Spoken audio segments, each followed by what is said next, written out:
রাধে রাধে বন্ধুরা, চলে এসেছি নতুন একটা ভিডিও নিয়ে। তো সব দাদা দিদিরা বলছে নিজের ভয়েসে কন্টেন্ট দাও, নিজের ভয়েসে কন্টেন্ট দাও, ভিউজ ভালো আসবে।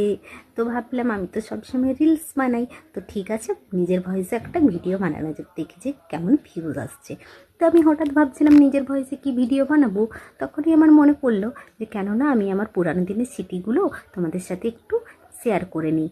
এতে তোমরাও একটু পুরানো দিনের মানে ছোটোবেলাকার মজা নেবে, আর আমি একটু ঝালিয়ে নেব। তো ঠিক আছে, সেই রকমই একটা স্মৃতি নিয়ে তোমাদের সাথে আমি হাজির হয়েছি। তো সেই ঘটনাটা হচ্ছে, আমি যখন ক্লাস 3 বা 4 পড়তাম, তখন গ্রীষ্মের ছুটিতে আমাদের সবারই একটাই টার্গেট থাকতো। পাড়ার সবার মিলে একটা গ্রুপ ছিল, সেই গ্রুপ মিলে আমরা যেতাম পুকুরে স্নান করতে। স্নান করাটা কোনো উদ্দেশ্য ছিল না বন্ধুরা, উদ্দেশ্য ছিল পুকুরে সাঁতার কাটা, জলের মধ্যে ডুবে থাকা। তো সেই রকমই আমরা একদিন গেছি পুকুরে। তো সেই